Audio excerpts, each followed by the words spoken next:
So we talk a lot about green cards on my channels here. But have you ever wondered what a marriage green card process is all about and who can actually qualify for it? I'm going to tell you about that right now. So I'm going to explain to you what the marriage green card process is, who can apply for it, where your interviews are and why, and what you need to prove to win your case. So please stand by for this very important information. Wait to the end because I'm going to give you some very important tips on how you succeed with this process. Other things that I can explain to you right now are the different types of documents that are needed to prove your relationship, the costs of this process, and basically the timeline. So stand by for this, very important information, okay? So to get started, the marriage green card process. What is it? Okay, so basically it's a green card or legal permanent residency based on the marriage relationship to a sponsor who is either a legal permanent resident or a U.S. citizen. That is what this process is all about, okay? So who can apply for the marriage green card process? So it depends, well, in part, who can apply and where is the process? Where does it lead you? Where's the interview? So depending on where you are determines what sort of process you have to follow. So if you're in the United States, if you want to have your interview in the United States, that only applies to certain types of people, okay? So basically, immigrants, so that's the person who's being sponsored, immigrants who legally enter the United States and have the legal right to apply for the green card are the people who do the interviews inside the United States. It might sound basic, but it's not, because it's tough to be able to qualify for that for some people, okay? So basically, eligibility depends on the legal entry. So that means, did you have a visa? And if you had the visa, did you enter and leave when you're supposed to? Or did you stay and your visa expired and now you're trying to do the process inside the United States? Depending on your history, you may not be able to do it. Even if you legally enter the United States, you might not be able to do it in the United States. So there's a lot involved here, which is why I do these videos, which is why you should subscribe to these videos and click the alert icon so you can get notified of other related types of videos to help you figure out how you can succeed with immigration in the United States, okay? So that's the process inside the United States. Abroad, everything outside the United States goes through the embassies, okay? The U.S. Embassy in your spouses or your home country. So if you're the immigrant, you're doing an interview in your home country, your country of birth, okay? So you may have a history where you've been in the United States, you've been outside, whether you've had a visa, whether you entered without permission, that all factors into the process abroad even, okay? So there might be things that you need to do if you have an immigration history that has created problems for you. It's not quite so cut and dried. It's important to know how this works, but there's a lot of things that can come up that can impact your ability to move forward or not. So I say, talk to an attorney that does this, who's experienced like me. I'm attorney Lee Marvin, and I've been doing immigration law for over a decade. I've done everything, okay? I specialize, or I prefer, these types of green card processes because they are challenging and I'm very good at them. My first client was my wife. So I know firsthand how these processes work, which is why you need to reach out to me to help you with your process. You can reach out to me, marvinlawoffice.com. You can call us 616-805-3435 for a consultation, for questions. You can subscribe and follow me for more information, but you need to contact me so I can help you with your process, okay?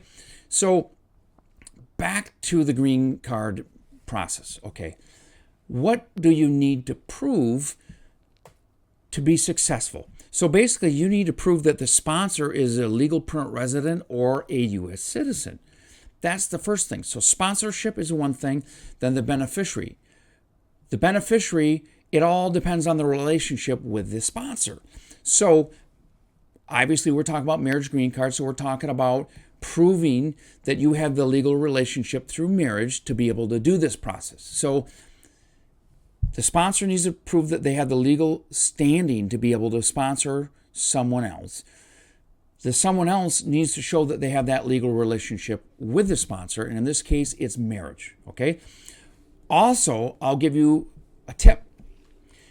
So proving that you're in a relationship isn't necessarily enough, because you have to prove that if you've ever had a prior relationship, that that prior relationship is legally terminated and is not going to conflict with your sponsorship of your new spouse, okay?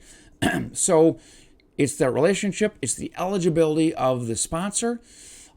There's a lot of stuff that you need to prove in order to convince the government that you're in a relationship that's bona fide, a real legitimate relationship. You need to do a bunch to prove that, okay?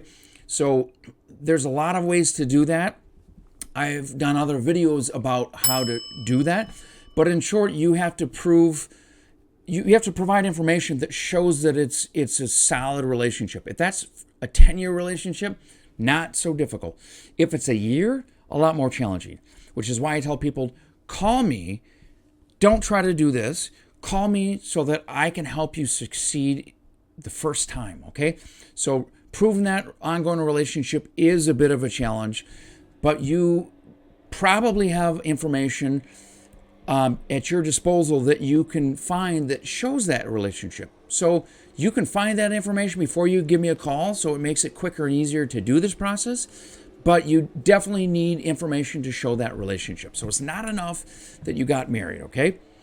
Again, the process is a little bit different if it's outside the United States versus inside. But basically, the government's looking at the same thing. They're looking at the legitimacy of that relationship, okay? The cost for this can be very different. And I'm not talking about legal fees. I'm talking about the government. The government charges different things if you're inside the United States versus outside. It's more expensive if you're doing the process inside the United States because they say if you get the benefit of being in the U.S., you're going to pay more. So the process it's about $1,300 if you're doing inside the United States, okay? If you're doing it outside, it's a little bit cheaper, not by a whole lot, but it's a fraction cheaper, in part because you're not paying that fee. $1,200 is basically the cost for the green card process, not for the I-130 or the petition. That's around $500.